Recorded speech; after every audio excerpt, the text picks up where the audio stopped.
This is the Global Podcast Network, where executives and professionals connect, share, and inspire. Stay tuned for the conversations that drive success.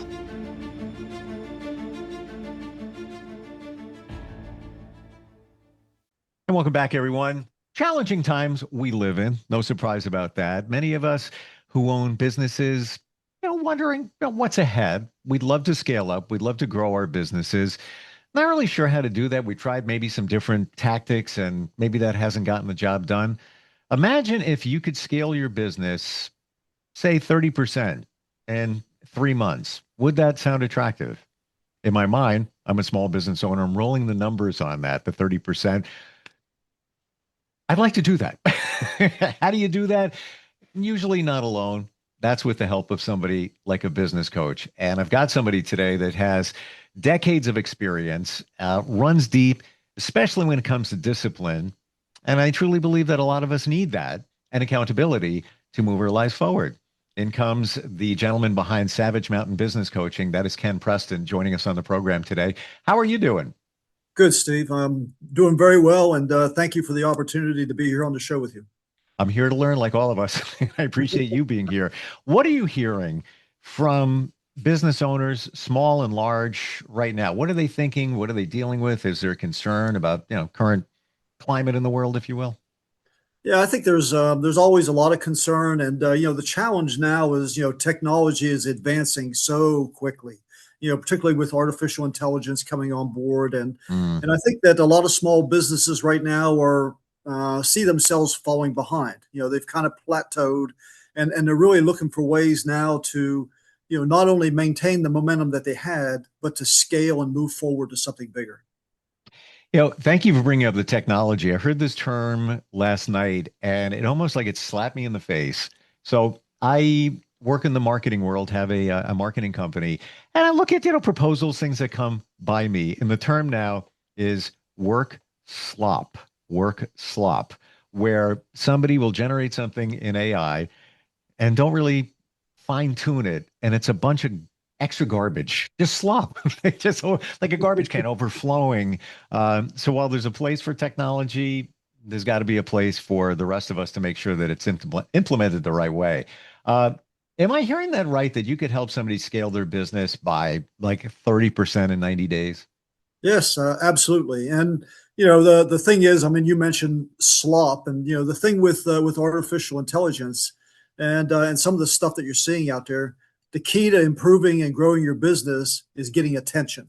I mean, you got to have attention in order to generate the leads that you need to generate the sales. And once you know that, once you have a system in place to track your key performance indicators, your KPIs, now you have a structure in which you can use to scale your business to the next level. Essentially, is that the roadmap? Having a true plan to scale your business?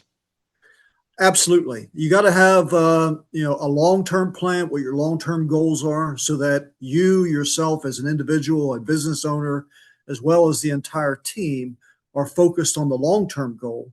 But then also too, you've got some intermediate objectives in there that you want to strive to get to.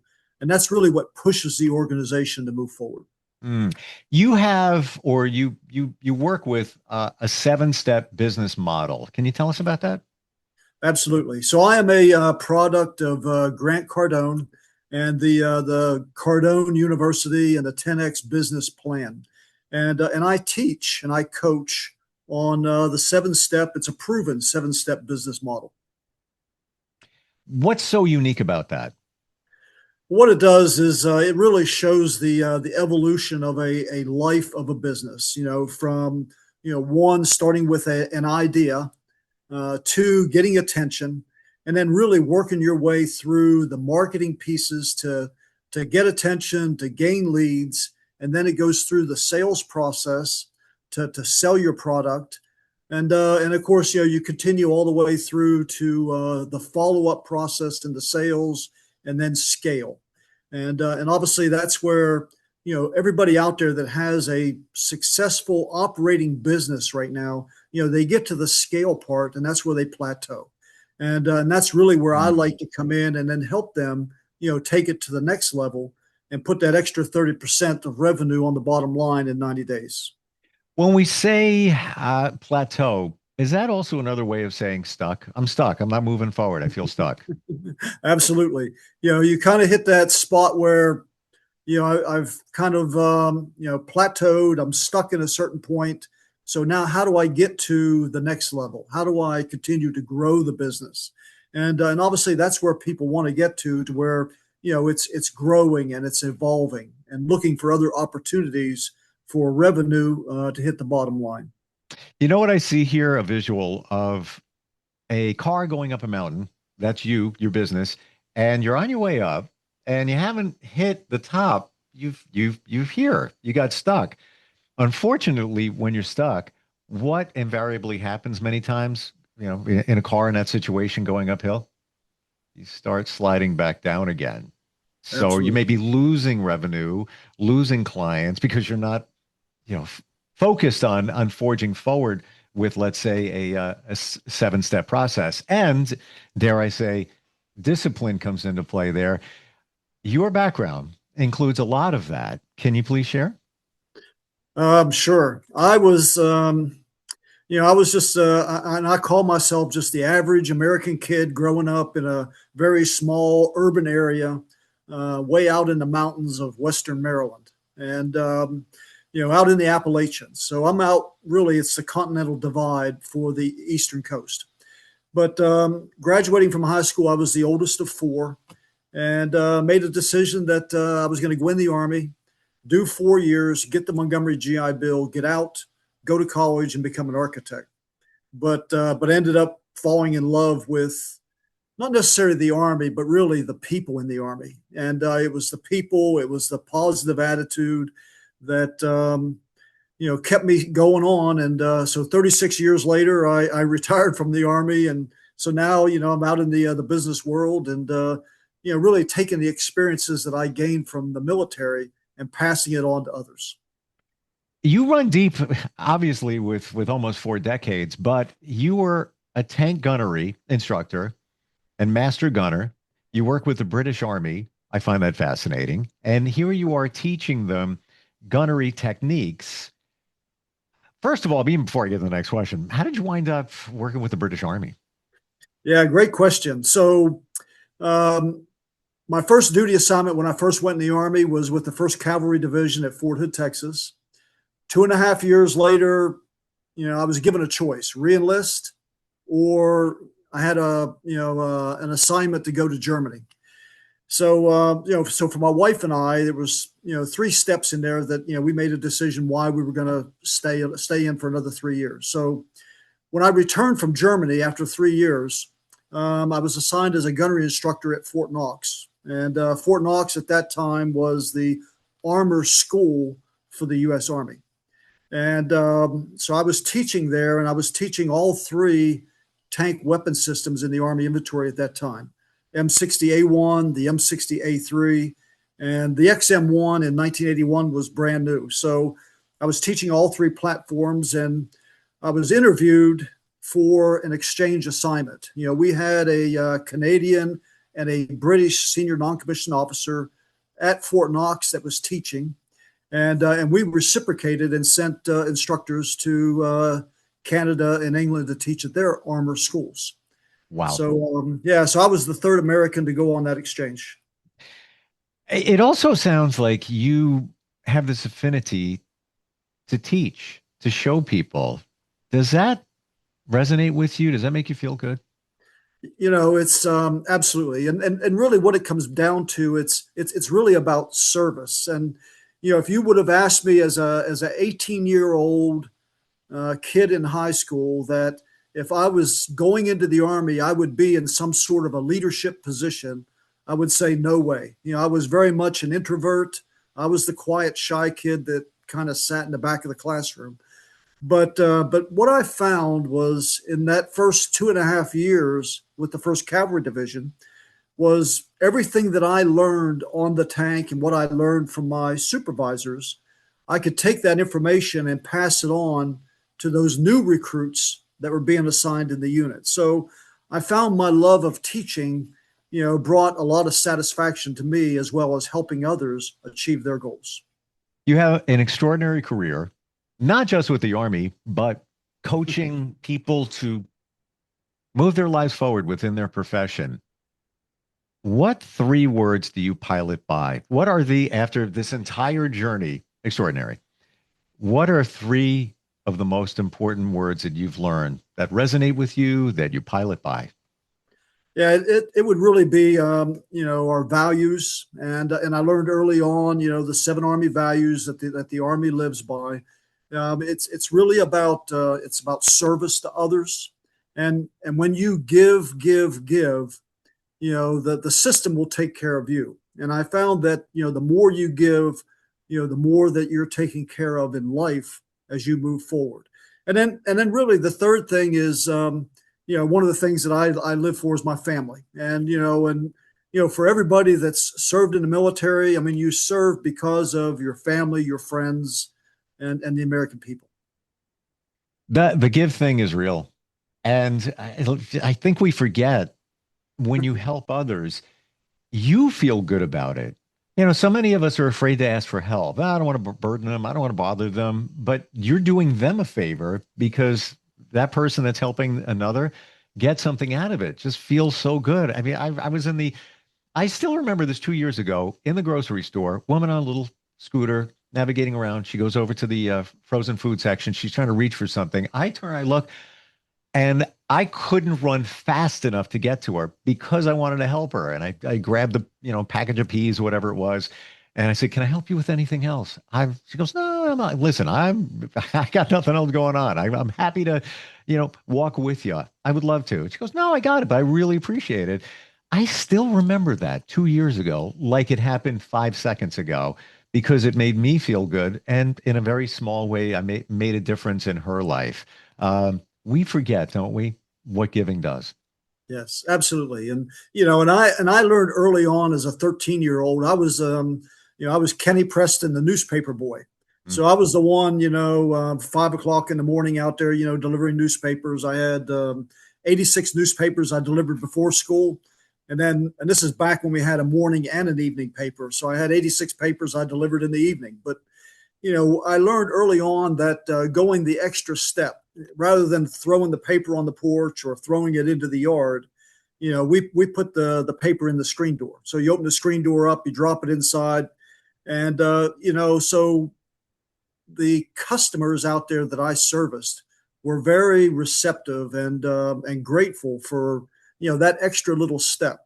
And I think that's one of the things that got me started on a life of service. And it was an easy fit in the Army for me. And I fit right in, and I found myself, maintaining that attitude. And that was really part of the success that I had in the Army, moving up in my career.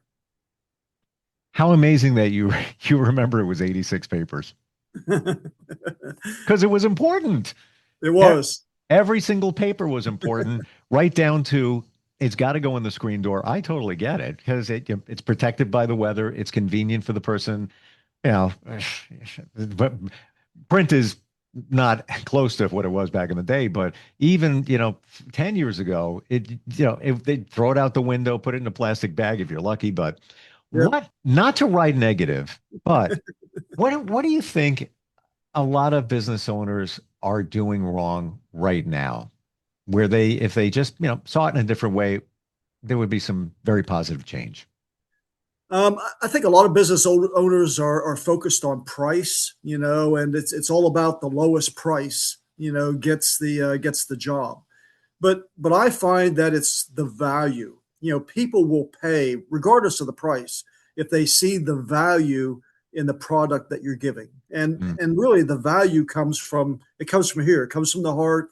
It comes from the service that you provide that customer.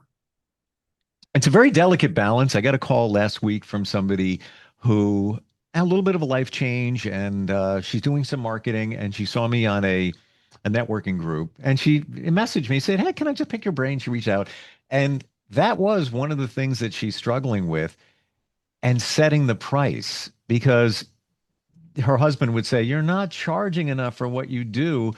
So, but you don't want to overcharge because you might scare somebody away. But then if you don't charge enough, sometimes people look at you and say, well, that can't be that good. It's so inexpensive.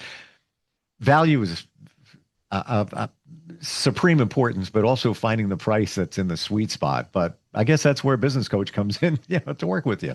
Yeah, that's exactly right. And just like my claim to increase the bottom line by 30% in 90 days, that's part of the value that goes with the product that I provide. And that's Sure. regardless of what product out there. If you're a plumber, if you're a roofer, you're a restaurant owner, it really comes down to the service that you provide in addition to the product. And Absolutely. and that's not just a pie in the sky. That's with proven results and your history. You didn't just come up with, I don't know, I'll make it 30%. No, there's a reason you came up with that number, because that's the expectation. How does the process work when somebody reaches out to you? Let's say they're having some challenges within their business. Can you walk us through how that whole process is? Sure, absolutely. And so really what I like to do is sit down and what I call fact finding, because this way you really understand the challenges that they have. What is the problem that they're trying to solve? And that's the key thing. And really when you start asking, for example, getting attention.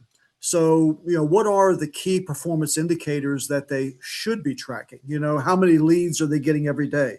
How many leads does it take to get a sale? How many sales are they getting, a day, or how many a week? And so when you start qualifying what the KPIs are that they should be tracking, then you start to understand where the holes are and the gaps in the business. And what I like to be able to do is to fill those gaps, resolve their challenges, and allow them to scale and move to the next level. Mm. The fact-finding mission is important. It really is, right? You need to know where they were, where they are, where they want to be, and everything in between. Do you have epiphanies with some clients where they say, Ken, I didn't even realize that was going on? Yes, absolutely. And you're exactly right. In fact, 90% of the business out there, I mean, they can't tell you. If I was to ask you, how many leads did you get yesterday? They'd say, oh, maybe about 20. And I said, okay, so how many of those leads resulted in a sale? I don't know, maybe two or three. So they really don't know. It was, a lot of companies out there, it's just an estimate. But when you track it, day by day by day, over the course of a longer period, you can see trends. And it really helps you understand, if you're a solo entrepreneur working by yourself, it kind of gives you an idea, what platforms out there, particularly on social media, what platforms are working, where the leads are coming from, whether it's Facebook, LinkedIn, Twitter, or is it, something else? Is it something that's, as far as your workforce, how many of those are actually generating the right leads that you need, and where are those leads actually coming from? And somebody might even also have an epiphany that, wait a minute, maybe we need to hire somebody else to better convert the leads, maybe business development, but nobody's going to know that unless there's a qualified professional set of eyes looking at what you've got going on. Because many of us business owners, we're so deep in the trench. We're with the day to day and everything. We're not seeing even the potential that we may have. Where I'm sure you identify a lot of that. Absolutely. And, and the rule of thumb is, if you're going to bring on a new hire, that individual should bring in 3 times what their income is. So whatever you're paying them, they should be bringing in 3 times that income, or more. So it gives you kind of an idea to kind of, as you think about scaling the business, what's their role and responsibility to the business. And of course, the training piece that goes with that, to allow them to get to that point where they're bringing in 3, 4 times what you're paying them to the business. Interesting number there. So let's look at that hypothetically for a moment. You hire somebody, call it business development, sales, kind of all of that together. There's going to be a honeymoon phase where this is what we do. This is how we do it. This is the product. They're at the point, let's say after a few weeks, they're very familiar with the operations, the value, all of that. What's a reasonable time expectation? And I get everything is different, but as a baseline, after, let's say, a few weeks in, where they should start producing some leads that convert? What do you think? Yeah, great question. And each individual's a little bit different, but one of the things that I bring to my program is Cardone University. So every business out there, and I like to call it a partnership. I like the partnership with businesses out there. So I'm part of the team. I'm a team member in there with the business leadership to really help them grow and develop their sales team.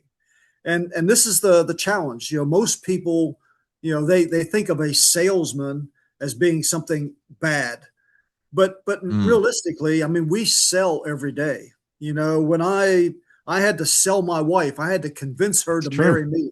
I had to sell her on where we were going to go eat, 2 weeks ago.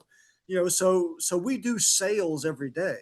And so as a partner with a business, what I like to do is help them develop their sales team. So whether it's a new hire coming on board or whether it's an entire team of folks, to be able to scale them to the point where, they're tracking their KPIs. They know the 7-step sales process that they want to take the customer through, and are good at producing what the bottom line is, the big claim. Yeah, when you talk about we're always selling whether we know it or not. By the way, I loathe sales. I don't consider myself a salesperson. I'm a creative solution person. However, when we talk about leadership, you are leading yourself. You are a leader, whether you want to admit it or not, right? Yep. So yeah. I have to ask this question. It's just begging to be asked. Your business is called Savage Mountain Business Coaching. Savage Mountain. Very interesting. Where does that come from? Well, Savage Mountain is where I live. So my little hometown where I grew up is Mount Savage. And the town of Mount Savage sits at the base of Big Savage Mountain. And of course, all the water that falls on the east side of Big Savage Mountain is what forms the Potomac River. And all the water that falls on the west side flows west into the Ohio River and the Mississippi. Wow. So interesting. And I'm trying to, the word savage, it's a pretty impactful word. Like, where is that coming from? But now I know. Ken, how do we connect with you? If somebody's in business, all right, even they want to up their game. Let's say they work for a company, they're pretty high level, but they want to even push forward even more than what they're doing right now. How do they find you? How do they connect? Yeah, so Savage Mountain Business Coaching, and you'll find me on the line. And business phone number is 703-919-1131. And is it also savagemountainbusinesscoaching.com? Yes, savagemountainbusinesscoaching.com. Gotcha. Ken, thank you for all the insight. So important. Many of us, again, we're just going day by day, not realizing that we have a lot more in us and a lot more potential until somebody like you wakes us up and kind of coaches us and moves our lives forward. Thank you for being here today. And most importantly, thank you for your service. No, thank you, Steve. And it was an honor to be here. And thanks for what you do as well. Oh, I appreciate it. And thank you. We'll be right back. This is the Global Podcast Network, where executives and professionals connect, share, and inspire. Stay tuned for the conversations that drive success.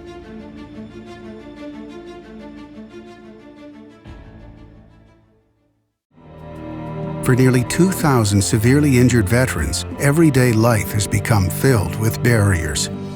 Day-to-day simple tasks can become pretty daunting. I have to carry my chair up 2 flights of steps or have somebody do it for me. What scares me the most is just the falling. When I'm struggling with my house, I think, to have that one great barrier just knocked down, I mean, it's crucial. Home for Our Troops is a wonderful nonprofit that builds a mortgage-free, fully adaptive, handicap-accessible house. And there's no catch. It'll be our very first home that we've ever owned. This is a game changer. This is where your life begins again. We need you to join us in completing this important mission. Please visit hfotusa.org and help build homes and rebuild lives. Because of you, everything's going to be okay.